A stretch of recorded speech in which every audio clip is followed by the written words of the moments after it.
Hello, my little champions, class 8.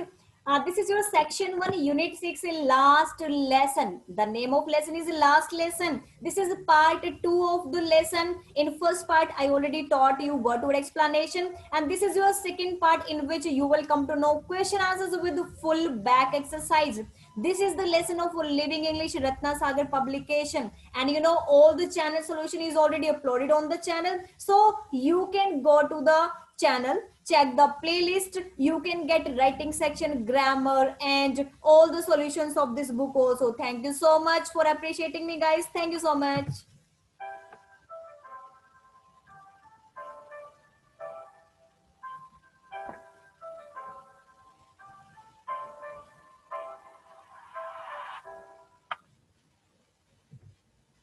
So guys, here is your solution and this is your first question. You have to select the best option here.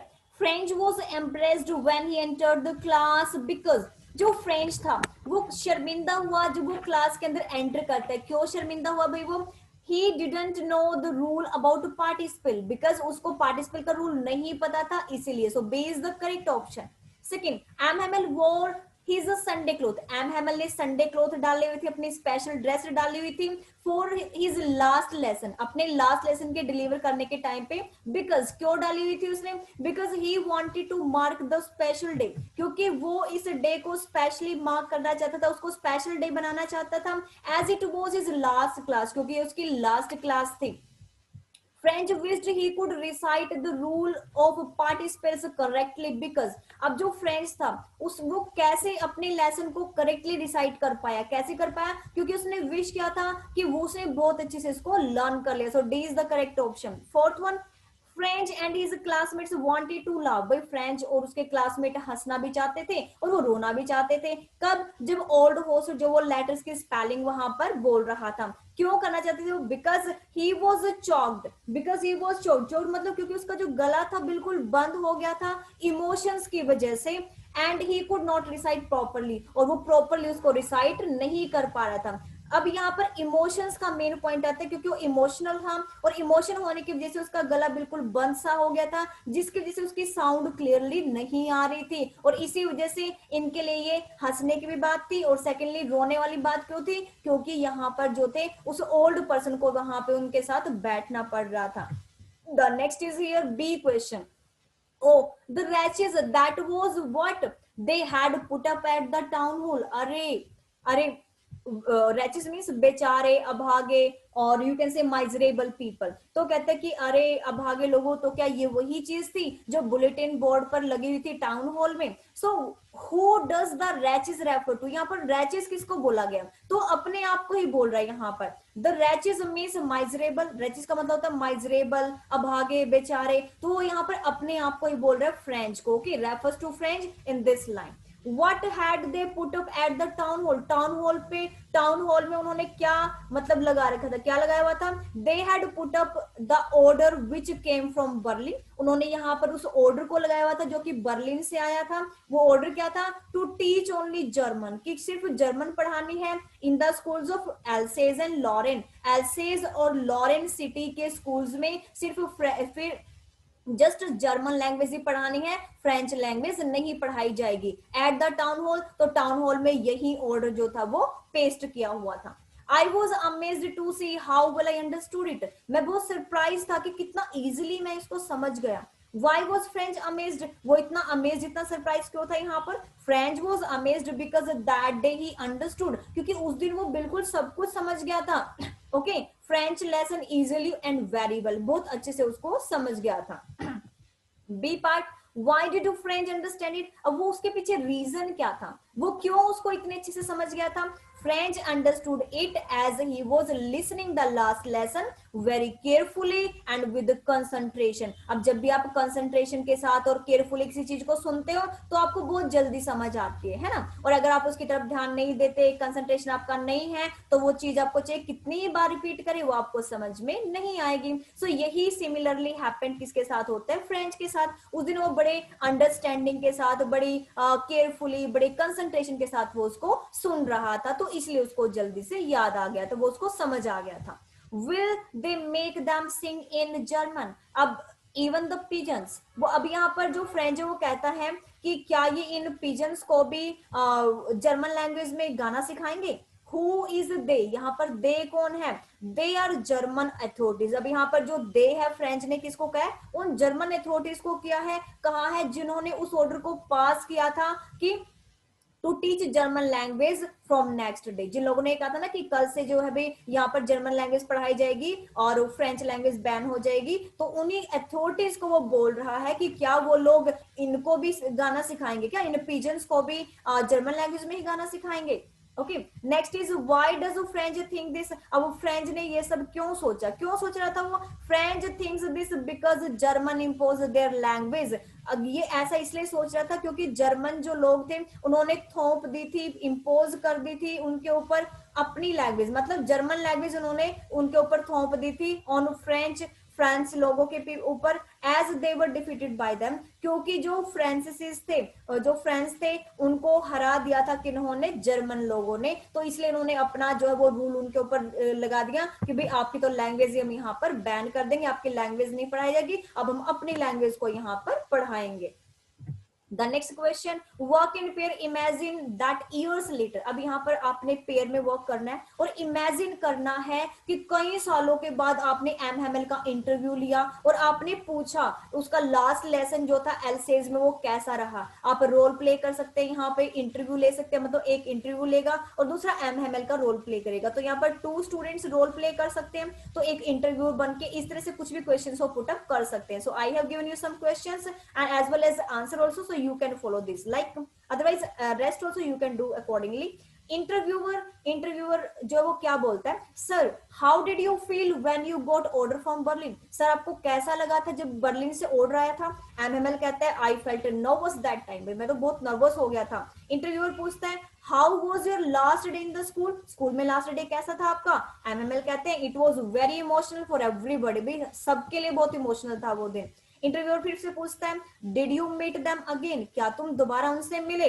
तो हैमल कहता है कि no I never went there, मैं कभी वहां पे गया ही नहीं। इंटरव्यूअर पूछता है what message did you give them, आपने उनको क्या मैसेज दिया था उस टाइम पे। तो एमएमएल कहते हैं कि I try to make them understand, मैंने उनको समझाने की पूरी कोशिश की थी that they should not accept the order, कि उनको उस ऑर्डर को एक्सेप्ट नहीं करना चाहिए, otherwise they will have to repent, otherwise उनको पछताना पड़ेगा, वन डे फॉर दिस, इसके लिए उनको एक दिन पछताना पड़ेगा। दे हैव की ऑफ देयर ओन प्रिजन, कहते कि जो जिस प्रिजन में वो आज बनने जा रहे थे उस प्रिजन की उनके ही हाथ में थी, अगर वो उनको एक्सेप्ट करेंगे, अगर उनको एक्सेप्ट करेंगे इट मींस वो उस प्रिजन में चले जाएंगे, अगर वो उसके अगेंस्ट अपनी वॉइस रेज करते तो वो अपने लोग, जो प्रिजन का लोग है वो अपने आप से खोल लेते। तो मींस उसने उनको गाइड किया था कि आपको जो है इसके अगेंस्ट अपनी वॉइस रेज करनी चाहिए, अपनी आवाज उठानी चाहिए, कि आपको उस लैंग्वेज को नहीं सीखना, आपकी अपनी ही लैंग्वेज आपको सिखाई जाए। इंटरव्यूअर फिर से पूछता है do you remember your students, क्या आपको अपने जो स्टूडेंट्स वो अब भी याद हैं, याद आते हैं आपको। तो एमएमएल कहता है या ऑब्वियसली, कहता है कि यस बिल्कुल मुझे हर कोई याद आता है, और ऑब्वियसली आता है भाई, सबको अपने स्टूडेंट्स याद आते हैं, स्टूडेंट्स को टीचर, टीचर को स्टूडेंट याद आते हैं, जैसे वो उसको छोड़ देते हैं, चाहे वो कितना ही मतलब हार्ड टीचर है, कितना ही उनका फेवरेट टीचर है, लेकिन टीचर हमेशा ही याद आते हैं, और ऐसे ही टीचर को बच्चे भी हमेशा याद आते हैं। So next question D, what bustle, मतलब क्या शोर शराबा, could normally be heard, normally सुनने में आता था, व्हेन स्कूल बिगिन, जैसे स्कूल बिगिन होता तो किस तरह का शोर शराबा सुना जा सकता था पहले। देयर वाज अ ग्रेट बसल, यहाँ पर मतलब बहुत ज्यादा शोर शराबा होता था। फिर देखो अगर आप कोई स्कूल के एरिया के आसपास में जाते हो तो दूर से पता चल जाता है कि ये स्कूल है या दिस इज अ स्कूल। कैसे पता चल जाता है, क्योंकि वहां पे शोर शराबा आता है। कैसा शोर आता है, opening and closing of desk, desk के क्लोज करने की, ओपन करने की साउंड आते हैं, लेसन के रिपीट करने की साउंड आती है, और टीचर्स के जो रूलर है उनको रैप करने की, उनको पटकने की साउंड आती है, जैसे वो टेबल पे मारते हैं ना कि लर्न कर लो बच्चों, कीप क्वाइट, क्वाइट हो जाइए। तो इस तरह की जो वो रैप करते हैं, अपने रूलर को पटकते हैं टेबल के ऊपर, तो ऐसे ऐसे साउंड नॉर्मली जो स्कूल की तरफ से आती है, और ऐसे वहां से भी आती थी। Next is the second question, in what way had the classroom changed, भाई क्लासरूम कैसे चेंज हो गया था 40 इयर्स में। 40 इयर्स तक इसमें कोई चेंज नहीं था, लेकिन आज कैसे चेंज हो गया, जब एम हैमल ने इतने सालों से पढ़ाया था तो आज क्या चेंज था उस रूम के अंदर। चेंज क्या था, वॉल्स तो सेम थी, लेकिन कुछ चीज चेंज थी, वो क्या थी यहाँ पर, villagers were sitting on the back benches, क्योंकि विलेजर्स इससे पहले कभी भी बेंचेस पे आकर नहीं बैठे थे। So villagers were sitting on the back benches to give him farewell, उनको विदाई देने के लिए उनको बैठे हुए थे। किसको किसको फेयरवेल देने के लिए, एम हेमल को, क्योंकि because that was his last day, that's why the villagers were there to give him farewell. Everybody was serious, हर कोई सीरियस था, and listening him more carefully to learn their native language, क्योंकि वो चाहते थे कि अपनी नेटिव लैंग्वेज, जो उनकी अपनी लैंग्वेज थी कंट्री की, उसको वो लर्न करे, सीख जाए। Why were French and the old man of the village sorry? Village के जो ओल्ड मैन थे और फ्रेंच था, वो सॉरी किस लिए फील कर रहे थे भाई, और क्या वो दोनों के दोनों एक ही चीज के लिए सॉरी फील कर रहे थे, क्या उनका रीजन एक ही था?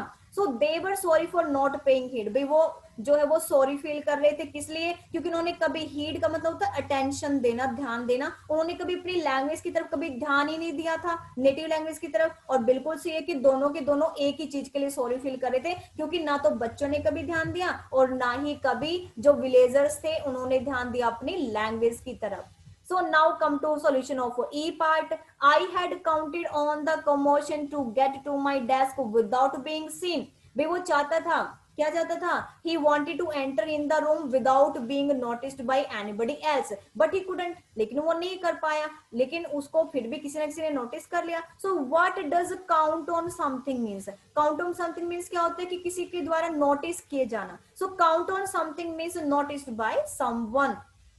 Second question is the commotion means loud sound. Commotion क्या होता है भाई, लाउड साउंड होना, नॉइस क्रिएट करना, तो यहाँ पर कंफ्यूजन वाली नॉइस हो जाना। So why was French counted on the commotion? French यहाँ पर काउंटेड ऑन द कमोशन क्यों था? French was counted on the commotion, French जो था यहाँ पर मतलब नोटिस कर लिया गया था इस शोर शराबे की वजह से। इसका मतलब क्या है यहाँ पे, because that day everything was as quiet as a Sunday morning, क्योंकि जो फ्रेंच था यहाँ पर क्या कि why was French counted on the commotion, क्यों था वो काउंटेड ऑन द कमोशन, क्यों था यहाँ पे, क्योंकि उस दिन जो था वो शोर शराबा तो था नहीं, लेकिन संडे मतलब यहाँ पर इतनी क्वाइटनेस थी, इतनी साइलेंस था जैसे संडे को होता है, संडे मॉर्निंग में होता है, तो ऐसे यहाँ पर जो है इसलिए यहाँ पर काउंटेड ऑन द कमोशन लिखा गया। नेक्स्ट इज होसर हैड, जो ओल्ड होसर होता है वो अपने साथ एक ओल्ड प्राइमर, एक प्राइमरी क्लास की बुक लेके आया था। प्राइमरी क्लास की बुक कैसे, जिसमें आप लैंग्वेज को बिगिनिंग से लर्न करना सीखते हैं, जैसे लेटर्स लर्न करते हैं, अल्फाबेट्स आप सीखते हैं, तो वो प्राइमरी की वो बुक लेके आया था, और जहां पर उसका मतलब लग रहा था वो अपना थंब वहां पे रखता जा रहा था। सो थंब मीन्स यहाँ पर कि put your thumb on something again and again, कि किसी चीज के ऊपर अगेन एंड अगेन आप थंब को रखना। So what does a thumb at the edge means, यहाँ पर थंब को रखना क्या मीनिंग है यहाँ पे, thumb at the edge is means कि old Hauser was putting his thumb, कि ओल्ड होसर अपने थंब को, अपने अंगूठे को अगेन एंड अगेन किस पे रख रहा था, ऑन द लेटर्स, लेटर्स के ऊपर रख रहा था। Okay, as M Hamel was reading, जैसे जैसे एम हैमल रीड करवा रहा था, पढ़ा रहा था, वैसे वैसे लेटर्स के ऊपर वो अपने थंब को रखता जा रहा था। Next, why do you think Hauser had brought it? आप क्यों सोचते कि वो उसको उस बुक को क्यों लेके आया था? Old Hauser had brought an old primer, जो ओल्ड होसर है वो लेके आया था उस केजी बुक को, केजी क्लास की बुक होते हैं छोटे छोटे बच्चों की, एलकेजी यूकेजी क्लास के बच्चों की बुक होती है, तो उसको मैंने बोला है ओल्ड प्राइमर, मतलब जो पुरानी जो बुक थी वो लेके आया था विद हिम अपने साथ, as he wanted to learn his native language, क्योंकि अपनी नेटिव लैंग्वेज, अपनी कंट्री की लैंग्वेज को वो एक ही दिन में सीख जाना चाहता था। क्यों? बिकॉज दे नेवर पे हिट टुवर्ड्स इट, क्योंकि उन्होंने पहले कभी अपनी लैंग्वेज की तरफ ध्यान दिया ही नहीं था। Next, what is a thunder clap? भाई व्हाट इज थंडर क्लैप, क्या है यहाँ पे, क्या थंडर क्लैप थी इन वर्ड्स की, वर्ड टू मी, क्या थंडर क्लैप थी, क्या अनएक्सपेक्टेड था? बिल्कुल बिल्कुल मेरे लिए अनएक्सपेक्टेड था। तो ये अनएक्सपेक्टेड क्यों था? Why did the word sound like a crash of thunder to French? ये जो वर्ड्स थे वो क्रैश ऑफ थंडर क्यों थे फ्रेंच के लिए, क्यों थे यहाँ पर? The words were like a crash of thunder, thunder मतलब यहाँ पर अनएक्सपेक्टेड था, बिल्कुल उसने एक्सपेक्ट ही नहीं किया था कि ये वर्ड्स कोई बोल देगा कि आपकी जर्मन लैंग्वेज जो है आपको पढ़ानी नेक्स्ट लर्न करनी है और आपकी जो फ्रेंच लैंग्वेज वो बैन हो गए। तो ये वर्ड्स उसके लिए बहुत अनएक्सपेक्टेड थे कि एकदम से कैसे उनकी लैंग्वेज बैन हो सकती है। to French as their native language French was going to ban and German language was imposed on them. और जर्मन लैंग्वेज उनके ऊपर थोप दी गई थी कि भाई आपको फ्रेंच नहीं पढ़नी, अब आपको जर्मन लैंग्वेज सीखनी है, right. Next is what word could you use instead of thunder clap here. अब आप थंडर क्लैप वर्ड की जगह पे और कौन से वर्ड यहाँ पे यूज कर सकते हैं? आप यहाँ पर यूज कर सकते हैं अनएक्सपेक्टेड, ये अनएक्सपेक्टेड था, या फिर शॉकिंग था।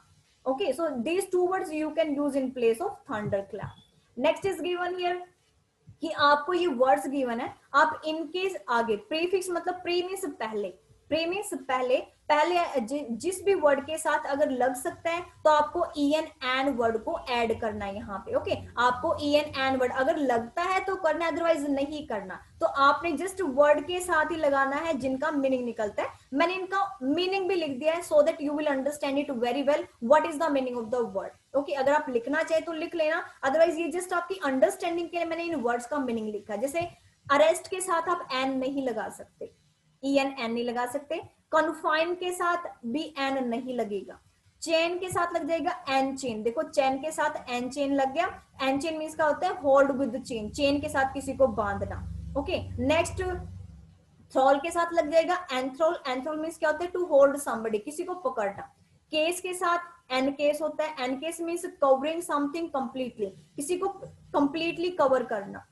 ओके, नेक्स्ट इज आपको पता है सर्कल के साथ तो एन सर्कल लगता ही है। एन सर्कल करना मतलब टू मेक अ सर्कल, किसी को घेरना, टू मेक अ सर्कल घेरना। बाइंड के साथ नहीं लगेगा, क्लोज के साथ लगेगा, एंड क्लोज हो जाएगा। एंड क्लोज का मतलब क्या होता है? To surround something with a wall, मतलब वॉल के साथ किसी चीज को घेरना। जैसे होता ना कि वॉल के चारों तरफ ये था तो सराउंड होना। वॉल, वॉल इसमें मेन वर्ड है क्योंकि सराउंड होना, सराउंड मतलब आसपास में किसके? वॉल के, वॉल का घेरा होना। क्लोज एंड क्लोज हो गया। फैटर के साथ नहीं लगेगा। फोल्ड, फोल्ड के साथ लगेगा, एनफोल्ड हो जाएगा। एनफोल्ड का मतलब होता है एनवलप, जैसे एनवलप होता है, लिफाफा होता है, तो उसको हम एनफोल्ड भी बोलते हैं। और फ्रेम के साथ लगेगा एन फ्रेम हो जाएगा। और कैप्चर के साथ लगेगा तो एन कैप्चर हो जाएगा। इसका मतलब होता है टू कैप्चर, पकड़ना। और एन फ्रेम का मतलब होता है इन अ फ्रेम, फ्रेम के अंदर होना। So these are the words with which you can use in. Next is given here, very important, that you have to read the paragraph. You have to read the paragraph which are the words that connect the sentence. अब आपको यहाँ पर उन words को बताना है जो कि सेंटेंस को कनेक्ट करते हैं। And how do they help you to understand the idea of the writer? Discuss in your, बेटा ये डिस्कस तो आप खुद क्लास में कर सकते हैं। मैं आपको जस्ट ये बताऊंगी कि यहाँ पर कौन से वर्ड है जो कि कनेक्टिंग वर्ड्स है। कनेक्टिंग वर्ड्स कौन से होते हैं? जो कि एक वर्ड्स को कनेक्ट करते हैं। जैसे once there was a terrible forest fire all the animals came out of the forest. And यहाँ पर जो एंड वर्ड है ये कनेक्टर है, कनेक्ट कर रहा है। एंड यहाँ पर आप एंड को सर्कल करेंगे। stood on the edge and as they watched the forest they felt for that one and hummingbird took that while water tiny beak। And यहाँ पे फिर से एंड कनेक्टेड, आपको एंड को फिर से सर्कल करना है यहाँ पे, ठीक है। फिर आता है कि as it will and the wing and फिर से यहाँ पे एंड आ गया, कनेक्टर है यहाँ पे। tried again and again to pour water on the blaze and the other animals only watched including much bigger animal like water on the blaze sorry the elephant which भी यहाँ पे connect है, तो which को भी आपने circle करना है। could have carried a lot of water in its trunk they told the hummingbird what do you। हाँ जी, अब यहाँ पर कनेक्टिंग वर्ड यहाँ पे क्या आएगा कि they told the humming bird what do you think, इसमें नहीं आएगा। You are too little, and यहाँ पे फिर से आ जाएगा। And far too long you can not put it out the little bird replied am and can. And यहाँ पे आ गया तो इसको एंड को आपने सर्कल करना है, ठीक है। मीन्स जो भी आपको वर्ड, अब जहां पर मोस्टली यहाँ पर एंड वर्ड को सर्कल करना है, और जितने भी यहाँ पर एंड वर्ड आए उनको सर्कल करना है। और एक वर्ड और यहाँ पर आया था विच, तो उस विच वर्ड को भी आपने यहाँ पे इसको सर्कल करना है। So these are your connecting words. Okay, next is given here, circle the most appropriate words और phrase within bracket. Bracket में से आपने मोस्ट अप्रोप्रिएट वर्ड को यहाँ पे बताना है कि कौन सा आप तीनों में से यूज करेंगे। The sun's movement as seen from earth is regular and people take its journey through the sky for granted. In fact people have always, in fact मतलब ये reality है, तो यहाँ पर in fact जो वो correct option है। Next the king Vikram replied that he was lost. He rode on slowly till he come to a lake. Okay, so what will come here? There यहाँ पे आएगा there. He dismounted, watered his horse, and then sat down on the bank of rest. Next third में duration of the Buddhist इरा, इसमें क्या आएगा यहाँ पे therefore जो it will be the right answer, therefore. Next is the old man stared at his son astonished, and what will come here? However. What will come here? However. Okay. And one more is given here. One more which is not copied here, but I will tell you it from the book. So fifth one is given here. For many years I wanted to become a sculptor. So what will come in the first? So will come here. In the first so, I fought the feeling. Okay, after that but will come, and after that now will come. So fifth also fifth answer also given here like this. Next is given here. बेटा यहाँ पर देखो ये सारे आपको lines given है. इन lines को आपने अरेंज रीअरेंज करना है कि which line will come first, which line will come second, and which line will come third. So मैंने आपके पैराग्राफ लिख दिया. You will write it as it is in your notebook, because आपको paragraph की form में ही लिखना है. और आपको फर्स्ट लाइन कौन सी आएगी, सेकंड कौन सी आएगी. I already rearrange the lines, so you can write it as it is. There is nothing to make you understood. यहाँ पर कोई ऐसी चीज नहीं कि आपको समझानी है. आपको जस्ट लाइंस देख के ये बताने की कौन सी लाइन पहले आएगी, कौन सी सेकंड नंबर पे, कौन सी थर्ड नंबर पे. So I have already written that. You can take screenshot of that. And next is given कि आपको ये बताना कि इनमें से कौन सा वो नोटिस बोर्ड था. नोटिस बोर्ड पे जो बुलेटिन बोर्ड पे जो नोटिस था वो कौन सा लगा हुआ था. ये वाला लगा हुआ था या ये वाले लगे हुए थे. आप इनको पढ़ के देखना. जैसे it is here by announce कि यहाँ पर अनाउंस किया था कि all classes in the Alsace will be taught in the German from tomorrow 10 May 1870 order frame from Germany. तो ये वाला लगा हुआ था. ठीक है. या ये था no French shall be taught in no French shall be taught in any state of the German Empire. Okay, German Empire में. इसमें फर्स्ट वाला आएगा. आपका जो फर्स्ट नोटिस है वो आपका करेक्ट है. ओके, फर्स्ट नोटिस आपका करेक्ट है. सो फर्स्ट नोटिस जो है वो यहाँ पर लगा हुआ था. And the last is there notice writing. जैसे आपका नोटिस राइटिंग में क्वेश्चन क्या है यहाँ पे कि आपने ये बताना है कि जो स्कूल में है फूड, जो फूड आप लेके जाते हो प्लास्टिक बैग्स में, वो बैन हो गई है. तो आपने इन्फॉर्म करना है और आपने अनाउंसमेंट भी करने की कौन सी क्लासेस के लिए, और पेनल्टी क्या है वो सारी आपने नोटिस में डालनी है. So this is your notice. I have written already. School name नहीं गिवन है तो मैंने XYZ डाल दिया. XYZ स्कूल और Delhi. So like this you will write in capital letter. Next line you will write full month name and date like this, then notice word also. After that you will write it, what is this subject. Then you will write it is informed to all the students from class 1st to 12th that plastic bags are banned in the whole country. भी पूरी country में plastic bag ban हो गए हैं और इसलिए हमारे school ने डिसाइड किया है कि हम भी इस रूल को होल हार्टेडली फॉलो करेंगे. Now students are not allowed. अब भाई स्टूडेंट्स अलाउड नहीं है फूड को लेके आने के लिए. किसमें? प्लास्टिक बैग्स में. If anybody found using plastic bag, अगर कोई पाया गया कि भी प्लास्टिक बैग लेके आ रहा है स्कूल के अंदर, सो ही और शी विल बी पेनलाइज्ड ₹200. उसके ऊपर फाइन लग जाएगा. And the date of the rule come into effect. और कौन सी डेट से शुरू हो रहा है ये रूल? November 22. क्योंकि देखो 20 को तो आपने लिखा है तो 2 days बाद अब इसको डाल सकते हैं. For more queries contact undersigned clerk ABC. So this was the solution which I provided you. Thank you so much for be connected with me and for the appreciation. Thank you so much guys.